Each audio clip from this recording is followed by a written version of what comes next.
अब अपन पढ़ने वाले बेटा थ्योरी बेस ऑफ अकाउंटिंग। ये पूरा बेस है अकाउंटिंग का, यानी इसमें ये बोला जाता है कि क्या क्या ऐसी बेसिक चीजें हैं जिसके बारे में आपको नॉलेज होना चाहिए अकाउंटिंग करने के पहले। तो जैसे मैंने अभी एग्जांपल दिया, अगर आप मैथ्स पढ़ते हैं तो आपको मल्टीप्लाई प्लस माइनस ये सब की जानकारी होनी चाहिए ना, यानी बेसिक चीज है। तो कुछ चीजों को बेसिक मान के ही आगे बढ़ा जाता है। वैसे ही अकाउंट्स में ये सब की जानकारी यानी जो अभी पढ़ने वाले हैं वो बेसिक चीजें हैं अकाउंट्स की, याद रहेगा। चलिए आगे बढ़ते हैं, नेक्स्ट करिए। क्या बोलता है अकाउंटिंग प्रिंसिपल्स, अकाउंटिंग प्रिंसिपल्स के बारे में पढ़ रहे हैं। Now can you tell me what is principles. तो प्रिंसिपल्स का बेसिक मतलब क्या होगा? ठीक है, बढ़िया। प्रिंसिपल्स का बेसिक मतलब रहता है सिद्धांत जिसके बेसिस पे हम सारे डिसीजन लेते हैं। क्या करते हैं? सारे डिसीजंस लेते हैं। सो जो भी मैं जिस बेसिस पे भी डिसीजन ले रहा हूं उसको क्या बोलेंगे? Principles.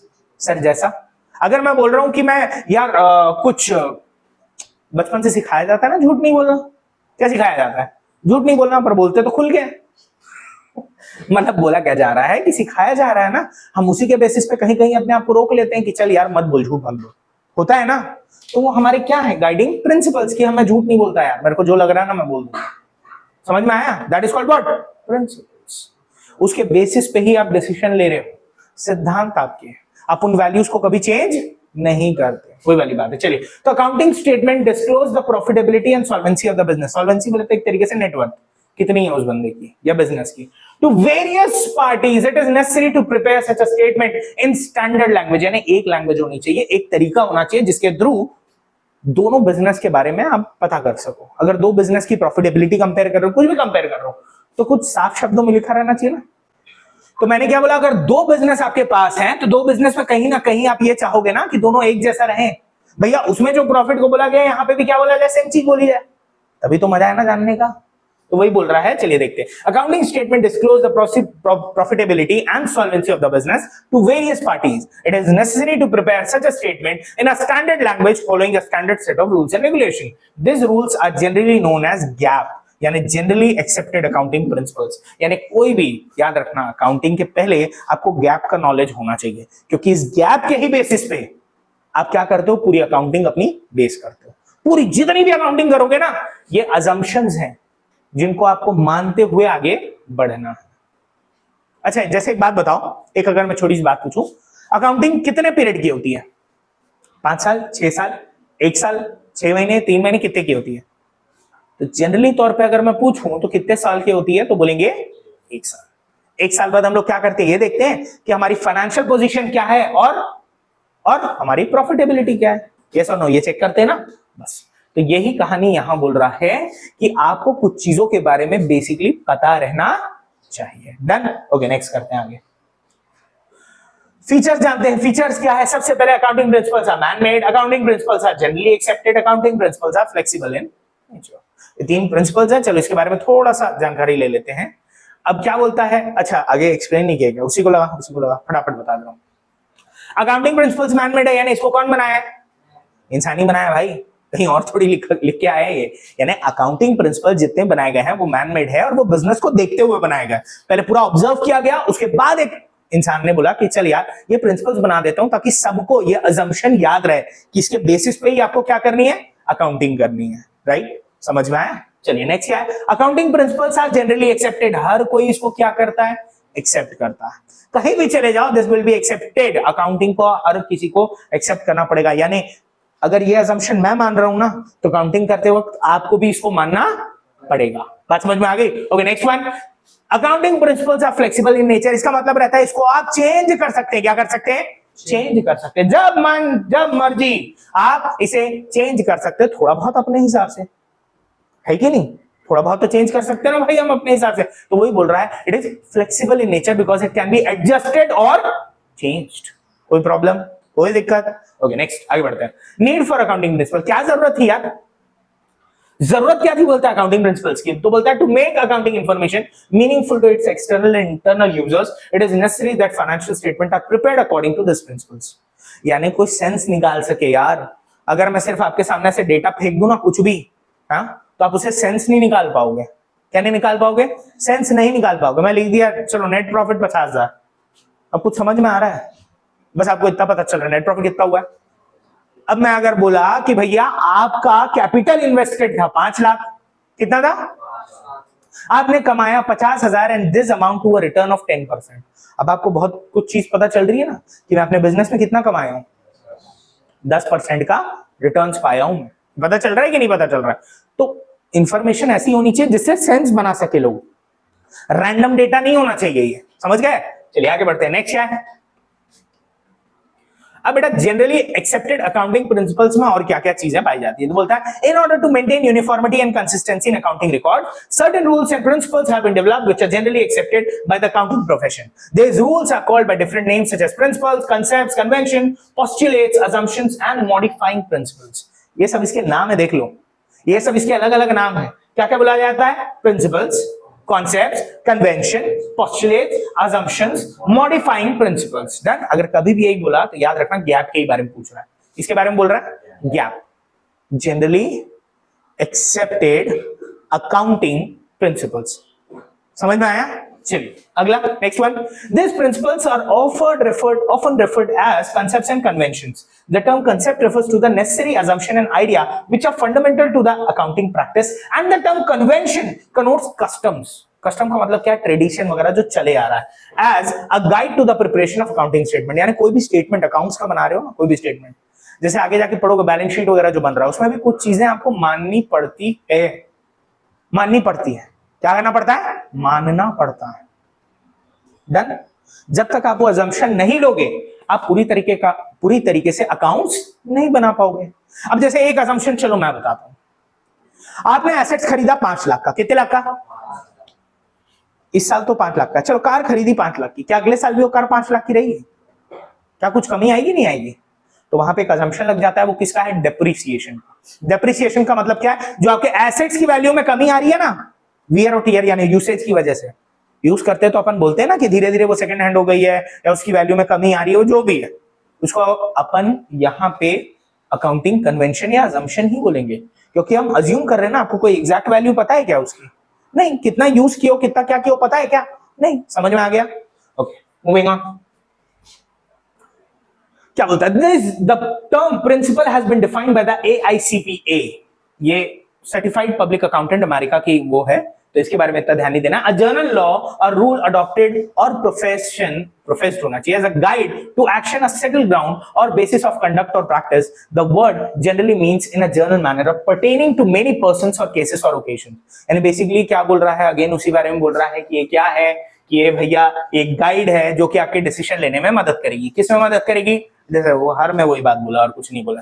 Generally accepted accounting principles refer to the rules और guidelines adopted for recording and reporting of business transaction in order to bring what? Uniformity. तो अगर कोई भी पूछे ना कि भैया अकाउंटिंग प्रिंसिपल्स क्यों पढ़ते हैं, तो बोलना सबसे पहले क्या बोलोगे? यूनिफॉर्मिटी। किसके लिए? And to make sense of the information, and to make sense of the information which is available to the internal and external users। कहानी खत्म? समझ में आ गया? कोई दिक्कत नहीं। अब ये जो प्रिंसिपल हैं अब उनको समझते हैं। अब ये मजा आएगा यार यहाँ पे, ठीक है? अब इसको समझते हैं, एकदम मजे के साथ समझते हैं, ठीक? एग्जाम्पल ले लेके समझेंगे। सबसे पहले क्या बोल रहा है? Business entity concept. क्या बोल रहा है? Business entity concept. अकाउंट्स ये मानता है कि हमारा बिजनेस और बिजनेसमैन, अकाउंट्स ये मानता है कि हमारा बिजनेस और बिजनेसमैन दोनों अलग है, दोनों अलग है, ये दोनों को एक नहीं मानता। सिंपल है। क्या मैंने बोला? बिजनेस और बिजनेसमैन ये दोनों को एक, एग्जाम्पल के तौर पे चलो, अरे मैं बोला भैया ये एक पप्पू भैया है। कौन है? पप्पू भैया। वो चलाते हैं किराना दुकान। क्या चलाते हैं? किराना दुकान।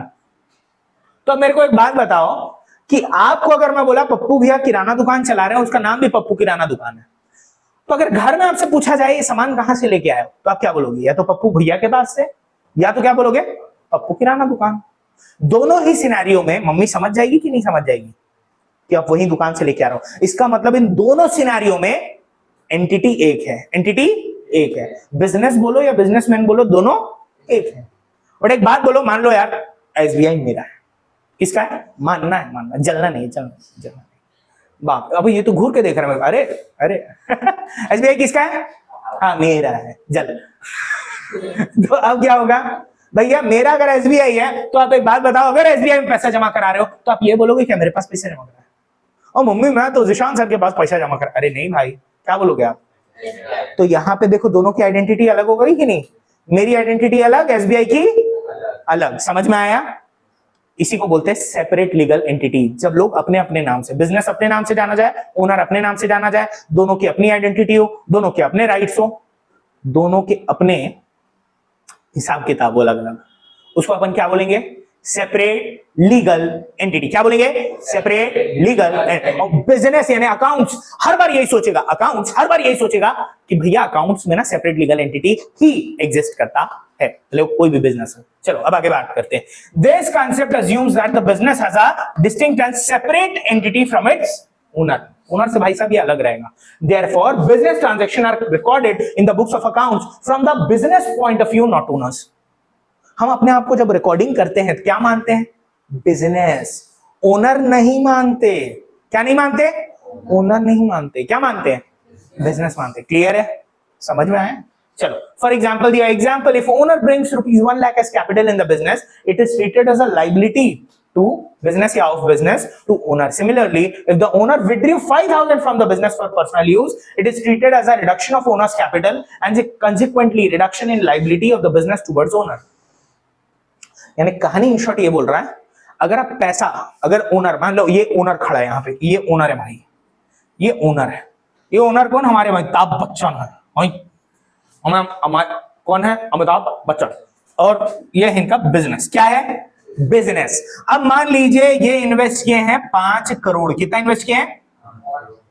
जाने अपने बिजनेस में लगाया ना, तो पता है वो बिजनेस उस 5 करोड़ को क्या मानेगा? लाइबिलिटी। क्यों? क्यों मानेगा लाइबिलिटी? क्योंकि भैया कुछ समय बाद वो 5 करोड़ किसको वापस करना है?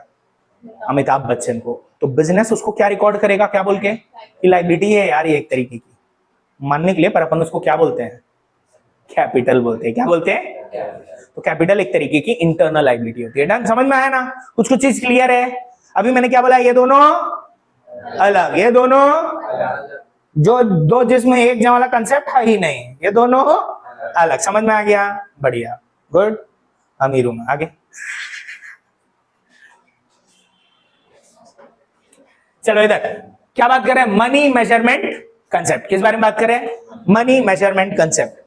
मनी मेजरमेंट कंसेप्ट क्या बोलता है कि भैया those which can be expressed in money will be recorded.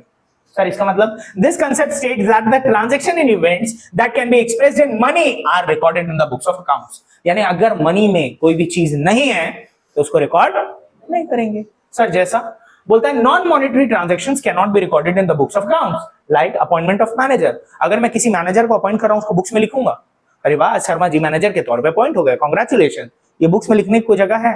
नहीं। क्यों नहीं? सर मनी से रिलेटेड नहीं है। जब फाइनेंशियल नहीं है तो बुक्स ऑफ अकाउंट्स में नहीं जाना चाहिए, because it does not affect the profitability और the net worth of the business. Is it clear? समझ में आ रहा है? चलिए आगे बढ़ते हैं। और क्या बोल रहा है? Another aspect is the record of transaction are to be kept in the physical unit but in monetary unit। यानी एक यूनिट होनी चाहिए, और वो यूनिट किस में होनी चाहिए? मॉनेटरी, पैसे के टर्म्स में होनी चाहिए। रिकॉर्ड करोगे इन रुपीस करोगे, रिकॉर्ड करोगे डॉलर्स करोगे, समझ गए ना? यूनिट होना चाहिए। अगला क्या बोलता है सुनना। For example, an organization has 2 building, 15 computer, 20 office table are not recorded because they are physical unit, not a monetary unit. मैं से कहीं लिखूंगा 2 बिल्डिंग, मैं 2 बिल्डिंग नहीं लिखूंगा, मैं बिल्डिंग लिख के उसका क्या लिखूंगा? अमाउंट। अगर वो 2 बिल्डिंग मान लो 30 लाख की है तो मैं बिल्डिंग लिख के कितना लिखूंगा? 30 लाख। मैं वो नहीं लिखते बैठे रहूंगा कि building is equal to 2 is equal to 30 lakh. मैं बस बिल्डिंग लिखूंगा और कितना लिखूंगा? 30 लाख। समझ में आ गया? बहुत बढ़िया। ओके नेक्स्ट वन, अगला करते हैं बेटा। चलिए अगला प्रिंसिपल क्या होता है? सेकंड वाला समझ में आया ना कि मनी में है तो ही रिकॉर्ड होगा, वरना रिकॉर्ड नहीं होगा। थर्ड प्रिंसिपल बोलता है गोइंग कंसर्न कंसेप्ट कि बिजनेस चलता रहेगा। बिजनेस क्या रहेगा? चलता रहेगा। आप कभी भी ये नहीं मानेंगे कि बिजनेस कुछ समय में बंद हो जाएगा। बिजनेस भैया चलता रहेगा, चलता रहेगा, चलता रहेगा। क्योंकि अगर आपने माना बिजनेस बंद हो जाएगा तो आप अकाउंटिंग उतने समय की करोगे? और अकाउंटिंग ऐसे नहीं होती है। हम ये सोचते हैं कि बिजनेस आगे भी चलेगा, भले बिजनेस आगे बंद हो जाए, डज नॉट मैटर, पर हमारी सोच क्या रहती है कि बिजनेस भी आगे चलता रहेगा। डन, इसी के हिसाब से अकाउंटिंग करते हैं। इसीलिए देखना जो बैलेंस रहता है इस साल का मान लो जो क्लोजिंग है वो अगले साल का क्या बन जाता है, ओपनिंग। समझ में आ रहा है? इस साल का जो क्लोजिंग रहेगा वो अगले साल का क्या बन जाएगा, ओपनिंग। तो क्या बोलता है, this concept assumes that the business shall continue to carry out its operation indefinitely for a long period of time and would not be liquidated in the foreseeable future. It provides the very basis for showing the value of asset in the balance sheet, and assets may be defined as a bundle of services. For example, a machinery purchased for 2 lakh and its estimated useful life, say 10 years, the cost of the machinery is spread on suitable basis over the next 10 years, ascertaining the profit or loss for the each year. The cost of the machine is not treated as an expense in the year of purchase itself. समझ में आया कुछ? क्या बोल रहा है? बोल रहा ये है कि आप जो भी मशीन खरीदते हो ना, उसको एक ही बार में परचेज बोल के नहीं दिया, एसेट बोल के लिखते हैं ना, एसेट बोल के धीरे धीरे धीरे धीरे उसकी वैल्यू कम करते जाते, क्या बोल के, डेप्रिसिएशन। क्या बोल के? तो ओवर द इयर्स उसको बांट दे रहे हो कि नहीं, ओवर द इयर्स लंबे समय के लिए बांट दे रहे हो। या आपको ये भी समझ नहीं आया तो बस ये याद रखो ना यार, इस साल का क्लोजिंग अगले साल का क्या बनेगा, ओपनिंग। तो हम लोग तो यही मान रहे हैं ना, बिजनेस इंडेफिनिटली तौर पे चलता रहेगा। हम ये नहीं मानेंगे कि बिजनेस साल अगले साल क्या होगा, बंद हो जाएगा। चलिए अगला, accounting period concept. Accounting period concept क्या बोलता है? Accounting period refers to the span of time at the end of which financial statement are prepared to know the profit and loss and the financial position of the business. आप accounts क्यों बनाते हो? Simple, क्या निकालने के लिए, profit loss और financial position, जिसको अपन क्या बोलते हैं, नेटवर्थ बोलते हैं। क्योंकि भैया ये दो चीजें तो मेरे को जाननी रहती है, ये दो ही चीजें तो मेरे को जाननी रहती है कि मेरा प्रॉफिट लॉस कितना हो रहा है और मेरी अभी फाइनेंशियल पोजीशन क्या। सिंपल, सिंपल ना। तो ये बोलता है कि सर कितने समय का निकालोगे, कितना टाइम पीरियड होना चाहिए जिसका आप कैलकुलेट करोगे। तो क्या बोलता है आगे सुनते हैं, information is required to by different users at regular interval for decision making. For example, bankers require information periodically because they want to ensure safety and returns of the investment. Similarly, management require information at regular interval to assess the performance and fund requirement. Therefore, they are prepared at regular interval, normally a period of, आप कुछ समझे? तो assumption क्या बोलता है ये वाला, कि अकाउंटिंग जो होगी वो जनरली कितने समय की होगी, एक साल की। कितने की? एक साल तक आप पूरी चीजों को रिकॉर्ड करोगे, फिर लास्ट में जाके ये कैलकुलेट करोगे कि मेरे को प्रॉफिट हो रहा है कि लॉस हो रहा है, मेरा एसेट्स बढ़ा है कि घटा है, मैं कितने के एसेट्स और एक्वायर किया, मैंने कितने बेच दिए। समझ में आ रहा है? ये कब आप चेक करोगे, at the end of 1 year. समझ में आया? आप बाकी पूरी चीज को रिकॉर्ड करते रहोगे, एंड में जाके एनालाइज करोगे कि आपने क्या कमाया क्या गवाया। समझ में आ गया? क्लियर है? तो अकाउंटिंग कितने समय की हो रही है generally, this interval of time it's called the accounting period. इसी को अपन बोलते हैं अकाउंटिंग पीरियड। जनरली एक साल के टाइम को अपन क्या बोलते हैं, अकाउंटिंग पीरियड। समझ में आया? कोई डाउट हो तो पूछो। पक्का?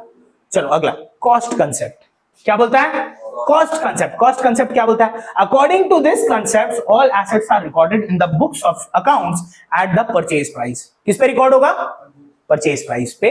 Include the purchase price, cost of acquisition, transportation and installation, ये सारी चीजें रिकॉर्ड हो। अच्छा एक बात बताओ यार, चलो इसको छोड़ो, एक एग्जांपल लेते हैं अपन।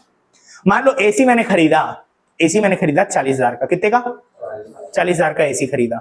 अब मेरे को ये बात बताइए, क्या क्या एसी में ऐसी हाथ में पकड़ के घूमता हूँ क्या, 10 रुपए की हवा 20 रुपए की हवा बोल के? नहीं, मैं क्या करता हूँ सर, इंस्टॉल करवाता हूँ। तो जब तक मैं इंस्टॉल नहीं करवाऊंगा क्या वो यूजेबल है? बिल्कुल भी नहीं। तो क्या वो खर्चा उसमें ऐड होना चाहिए, नहीं होना चाहिए? तो जब कोई मेरे से पूछेगा भैया कितने का एसी लिया, मैं क्या बताऊंगा, सिर्फ एसी का कॉस्ट बताऊंगा कि मिला के बताऊंगा? मिला के बताऊंगा, क्योंकि उसके बिना तो यूजेबल है ही नहीं। एग्री कर रहे हो ना? एग्री कर रहे हो? मैं जब तक एसी फिट नहीं करवा दूं मेरे लिए वो यूजेबल ही नहीं है। तो मैं जब भी कोई मेरे से पूछेगा ना भैया एसी कितने का पड़ा, तो मैं पूरा टोटल कॉस्ट बताऊंगा। हाँ नहीं रहता भैया, एसी का फिटिंग चार्जेस अलग रहते हैं, इंस्टॉलेशन चार्जेस जो रहते हैं ना वो अलग रहते हैं। डन? कोई दिक्कत तो नहीं है? समझ में आ रहा है ना? तो भैया मैंने क्या किया, ऐड कर दिया। अगर मान लीजिए एसी खरीदे 40,000 में, लगाने का 5,000, तो मैं सामने वाले कितना बताऊंगा, 45,000 में हमने खरीदा बोलूंगा। तो यही बोलता है cost concept. According to this concept the all assets are recorded in the books of account at their purchase price, including purchase price, cost of acquisition यानी जितने में खरीदे, ट्रांसपोर्टेशन एंड ट्रांसपोर्टेशन भी ऐड हो जाता है, वहां से लाने का खर्चा।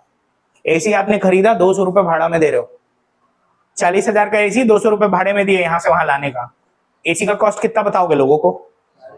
40,200 रुपए। क्लियर आया? समझ में आ रहा है? चलिए नेक्स्ट करते हैं। चलिए अब बात करते हैं डुअल एस्पेक्ट की। किसकी बात कर रहे हैं?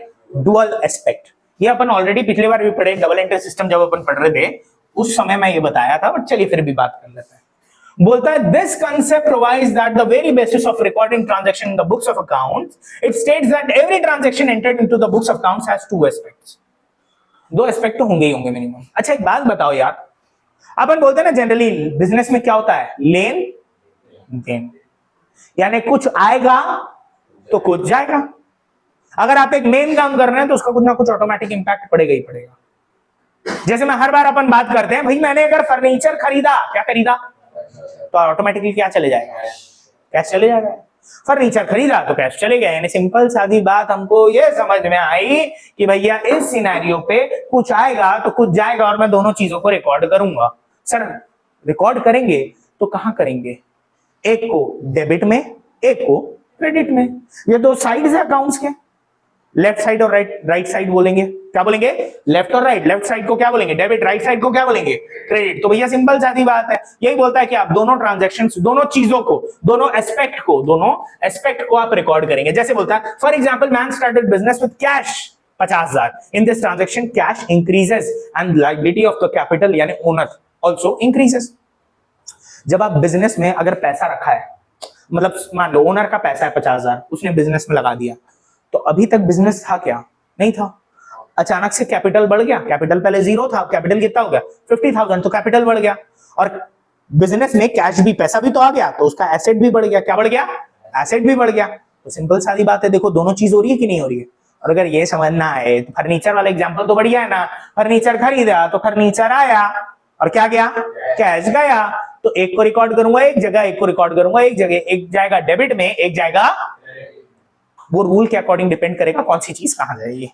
ठीक, आगे क्या बोलता है देखिए, this principle is known as duality principle. ये याद रखना बहुत इंपॉर्टेंट है। इस प्रिंसिपल का दूसरा नाम क्या है? Duality principle. और यही प्रिंसिपल मानता है कि debit should always be equal to credit. और इसी के अकॉर्डिंग ये इक्वेशन भी बनी है। क्या इक्वेशन बनी है? कि asset is equal to liability plus capital, कि एसेट हमेशा किसके बराबर रहेगा? लायबिलिटी और कैपिटल। क्यों सर ये इक्वेशन क्यों बनी है? एक बात बताओ, आप जब पैसा लेके आ रहे हो तो उससे खरीदोगे क्या? एसेट्स ही तो खरीदोगे, प्रॉपर्टी तो खरीदोगे, और क्या करोगे? अगर किसी से उधारी भी ले रहे हो तो क्या करोगे? प्रॉपर्टी तो खरीदोगे, क्योंकि आप क्या करने आए हो? बिजनेस बनाने आओ, कमाने आए हो। तो कमाने के सिनेरियो में बेटा आप खर्चा यही करते हो। क्लियर है? कोई डाउट तो नहीं है? पक्का? बहुत बढ़िया, बहुत बढ़िया। चलिए अब एक एक करके पहले रिवाइज कर लेते हैं। पहला प्रिंसिपल क्या पढ़े थे? पहला प्रिंसिपल क्या पढ़े थे? फर्स्ट प्रिंसिपल लगा थे, जल्दी लगा। फर्स्ट प्रिंसिपल फटाफट फटाफट एकदम रिवाइज कर लेते हैं जल्दी। पहला क्या है? Business entity concept. ये क्या बोलता है? बिजनेस और बिजनेसमैन दोनों अलग होते हैं। सेकंड प्रिंसिपल, ये प्रिंसिपल क्या बोलता है? जो चीज हम मनी में मेजर कर सकते हैं उसी को रिकॉर्ड करेंगे, बाकी को रिकॉर्ड नहीं करेंगे। अगला गोइंग कंसर्न क्या बोलता है? बिजनेस हमेशा चलता रहेगा। Going on, business will never and. हम ये नहीं सोचेंगे business will and in the near future, हम ये मानेंगे business will go on and run for the forcible future, यानी चलता रहेगा, चलते रहेगा। अगला अकाउंटिंग पीरियड कंसेप्ट, हम 1 साल के लिए जनरली अकाउंटिंग करते हैं और 1 साल के बाद हम देखते हैं कि हमने क्या कमाया और क्या गवाया। अगला कॉस्ट कंसेप्ट, हम हर कुछ चीज जो रिकॉर्ड करते हैं, यानी एसेट्स जो भी रिकॉर्ड होंगे वो किस पे होंगे? Purchase price including transportation and installation. Okay next dual aspect, ये क्या बोलता है कि भैया एक ट्रांजैक्शन में 2 एस्पेक्ट होंगे। एक ट्रांजैक्शन में 2 एस्पेक्ट होंगे। 2 एस्पेक्ट क्या बोलता है? कि कुछ आएगा कुछ जाएगा और आपको दोनों को रिकॉर्ड करना है। समझ में आया? क्लियर है? कोई दिक्कत तो नहीं है। और इसी प्रिंसिपल के थ्रू एक इक्वेशन बनी है, कौन सी? कोई दिक्कत तो नहीं है, पक्का? So every transaction has two aspect which needs to be recorded in the books of accounts. हर एक ट्रांजैक्शन में दो एस्पेक्ट होते हैं जिसको हमने बुक्स ऑफ अकाउंट्स पे लिखना जरूरी है। Clear? Next, revenue recognition concept. क्या बोल रहा है? Revenue recognition concept. ये कंसेप्ट क्या बोलता है कि भैया, अच्छा चलिए सुनते हैं। According to this principle, revenue is considered to have been realized when a transaction has been entered and obligated to receive the amount has been established. इसका मतलब यह है, हम तभी किसी कमाई को कमाई मानेंगे जब उसका राइट आ जाता है मिलने का। क्या आ जाता है? राइट आ जाता है मिलने का। इसका मतलब राइट कब आता है सर? जब आपने काम कर दिया। जब आपने काम कर दिया। अच्छा, एग्जाम्पल के तौर पे मैं बोला कि मैं यार आप लोग का घर बना के दूंगा, आप मुझे 5 करोड़ देना। घर बना के दूंगा, 5 करोड़ देना। अब मैं लिख दूं अभी से मेरी कमाई हुई है 5 करोड़, लिख दूं अभी से? नहीं, मैं कब लिखूंगा वो? जब घर बना दोगे। यानी मैंने जिस दिन घर बनाया मैं क्या लिखूंगा? कमाई 5 करोड़। अब आपको मेरे को देना पड़ेगा। नहीं मिली तो मैं अलग टर्म भी यूज कर सकता हूं उसके लिए कि अभी तक मेरे को मिला नहीं है वो पैसा, पर आगे जाके मिलेगा। मतलब मैं उसको रिकॉर्ड कर सकता हूं। जैसे ही मेरा राइट क्रिएट होता है कि मैं उस पैसे को ले सकता हूं, मैं तभी उसको रिकॉर्ड करूंगा। समझ में आया नहीं आया? जिस दिन काम खत्म करोगे उस दिन ही वो पैसा लेने का आपका राइट रहेगा। क्लियर? चलो ठीक, आज के लिए धन्यवाद।